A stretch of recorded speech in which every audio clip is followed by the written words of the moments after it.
I bought this surface with this beautiful heart. The problem is, it's not a nice surface. It had canvas not covered in there. It's a piece of wood, and it was not completely covered. And then the areas that were covered were very badly covered. I imagine it didn't have a good coat of gesso because of the way it's being done. It's very, very bad. So I did put some white gesso. It seems to be still wet. I have to dry it. Okay, so I put some white gesso everywhere, even on the edges, and I'm gonna completely dry it with a blow dryer. And then what I'm gonna do is I'm gonna put this texture medium and try to make it prettier, so it's gonna have texture on the edges. I'm just gonna do a small section for you so you know how to do it on your own. So you're gonna put the texture paste in a palette. This is a paper palette. And then with a palette knife, and you can put already painted, which I'm not gonna do, but you can paint ahead of time the gesso, the texture paste. And what you're gonna do is you're gonna put texture in here, like that.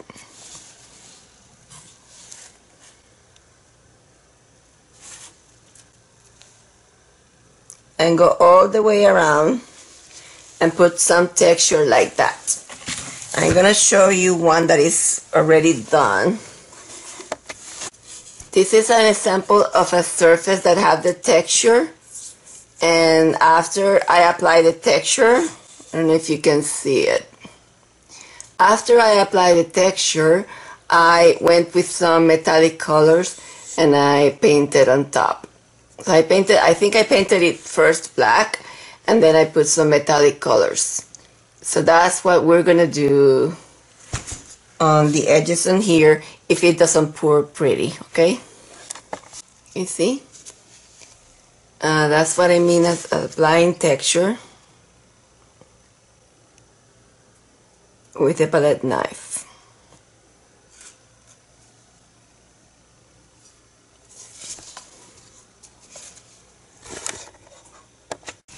Hello viewers, thank you for joining me. I'm going to do more mixes today, a new palette, and let me tell you what we're doing. We're going to have carbon black, we're going to have phthalo green hue, those are coming from the tube, but then we're going to have 3 mixes in here. This is phthalo green hue, and it has translucent white. I didn't want it to lose too much of its transparency, so I used the translucent white for here. And I'm gonna check the color to see if it is what I need. And then we can get going.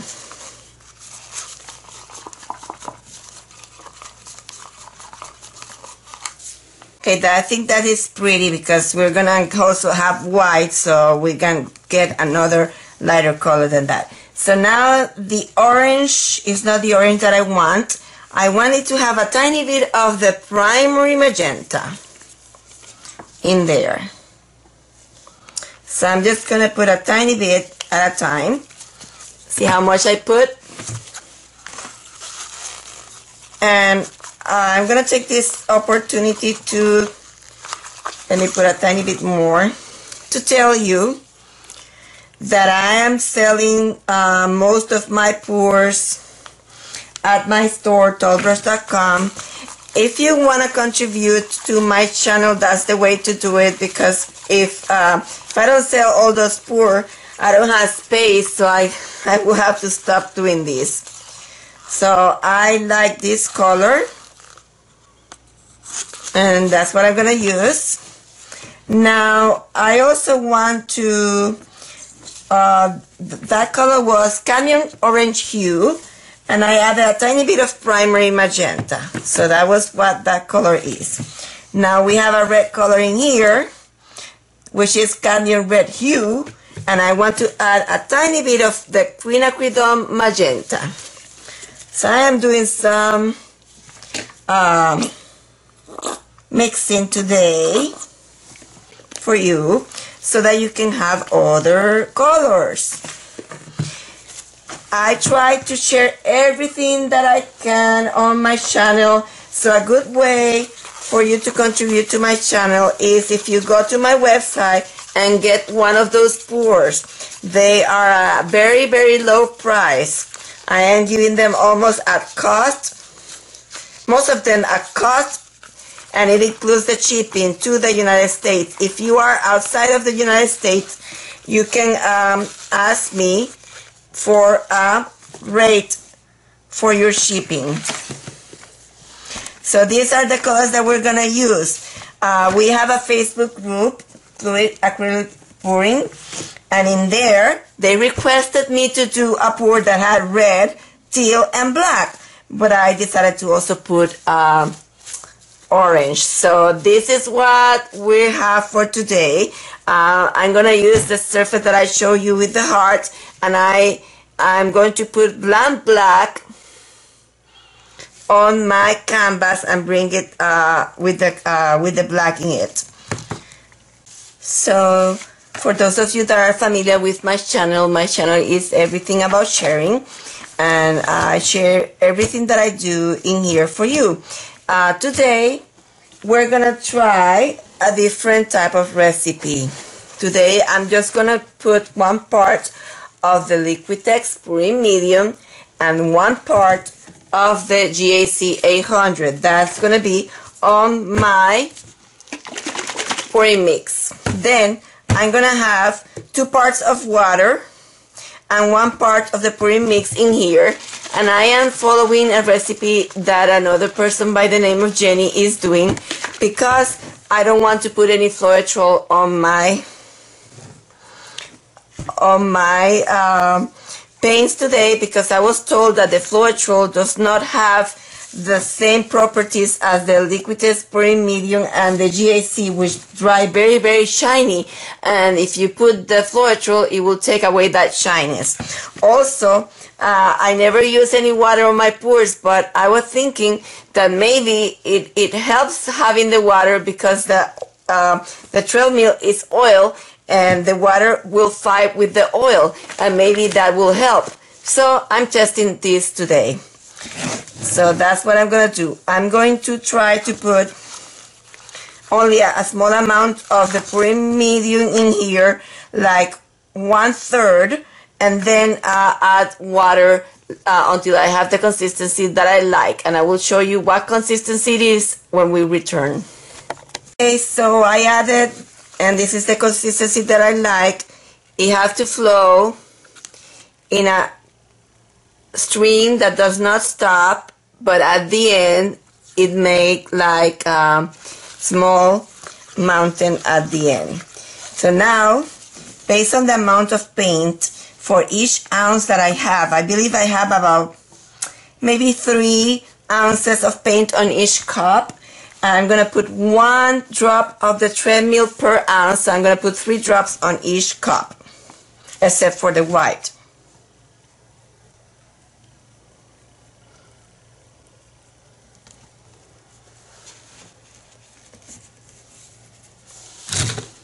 And that's the treadmill lubricant, and you're gonna mix it in there. You want to mix it.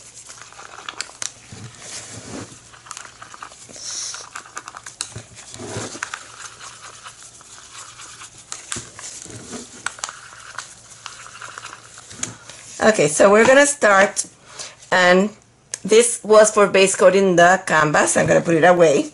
And we are going to start, and we're going to start with the from dark to light. And before I fast forward this, I want to explain something to you.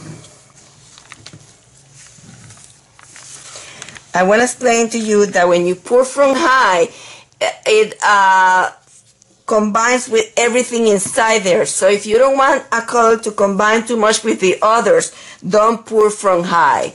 Okay, so I'm gonna start with black and not with white. I'm gonna start with black, and I don't want my black to be gray, so I'm gonna start with black, and I'm gonna put the white in between the green and the red. Okay, and then I'm going to put the light first, because I don't want my dark red to be too light. So that's why I'm going to put the light on top of the white, and this is the order that I'm going to do. So this is a tip that I'm giving you. Please remember to find all the name for the colors, all the links to the products on the description for the video. Click where it says show more, and please, if you want to donate to my channel, find the PayPal link, and also find the link to my store, tallbrush.com, and please buy some pours so that I can have space to do more. So let's get started.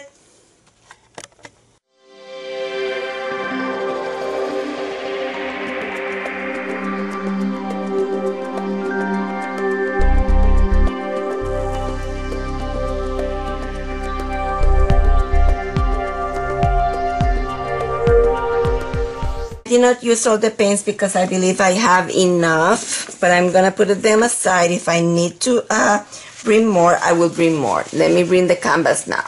Okay, so the canvas was covered with the lamp blacks I showed you before, the lamp black, the quartz, and I used this one because I didn't want to waste my premium, and I'm going to try to do a flick cupping here. Oops, and I need to put something underneath this canvas because I didn't put any pins. I should have put some pins and I forgot. So let's put some of these.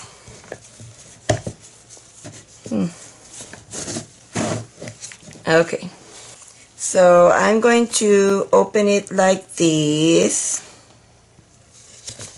Oh, that is so gorgeous. So gorgeous. And oops, want to escape already. No, who told you you can't escape? Okay, so what I'm gonna do is bring the torch.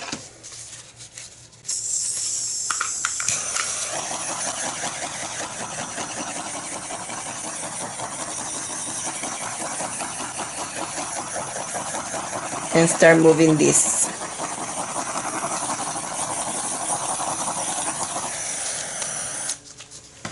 Okay, so let's move it that way.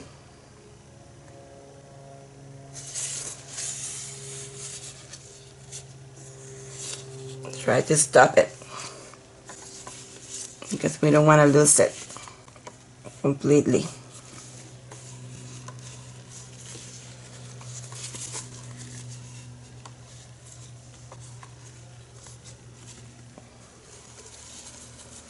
Hard because it is a very different surface,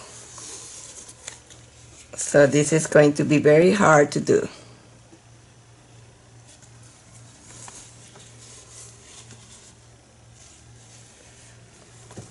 So now let's move this way.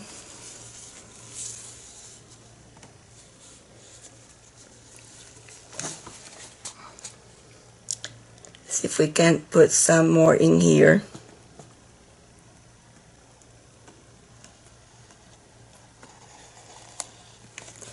And help it move that way very slowly because I am losing it. I am losing everything.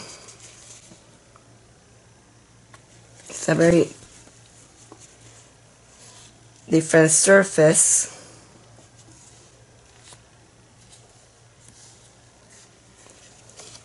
We just need one more section to cover. There. Well, I didn't want to do that, but you have to move it. Let me see if I can do this and everything that is losing in there, and then we can move it.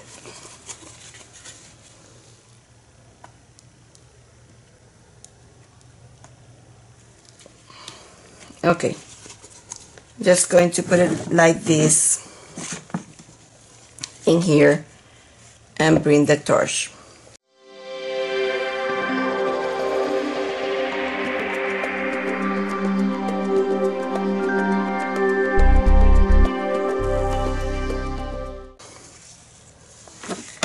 And I hope you like what we did. We're gonna redo the colors on a different type of surface. So please come back for more. Show and tell. One of my nieces who is in Facebook requested me to do these colors, red, black, white, and teal. I added the orange because I think it was gonna go pretty with them. The problem is that I use a very hard surface to pour on, and I will tell you why. Because of the shape that it has, you have to move it this way, but then you start losing it, and then you have to move it this way, and you lose it. So it is a hard surface to work on, but the end result is pretty. Let's see if I can show it to you in a way that you can see without the reflections. I think it's very pretty, and I hope you enjoyed the video. Come back for more.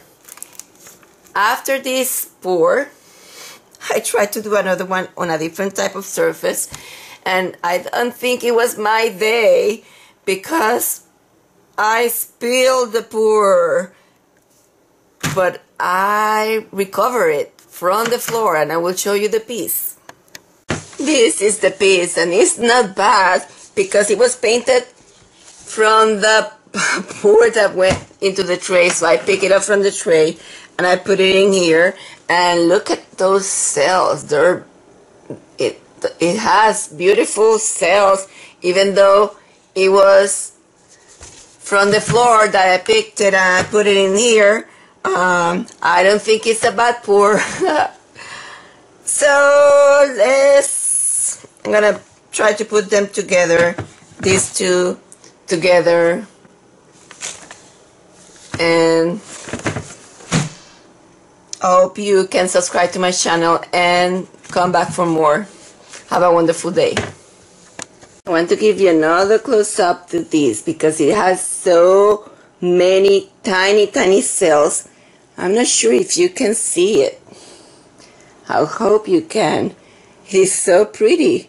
It has so much interest. Everything is many tiny cells everywhere. Cells everywhere. See, these are big cells, then smaller ones. It is very pretty. This is a wonderful medium to work with. I hope you can try it.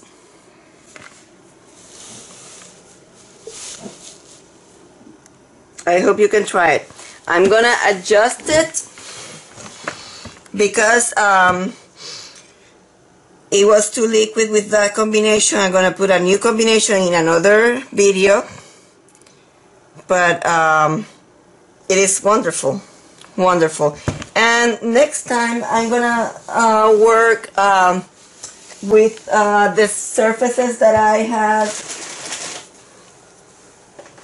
some wood surfaces that I have where you don't have to cover the edges, and it is perfect for this type of medium.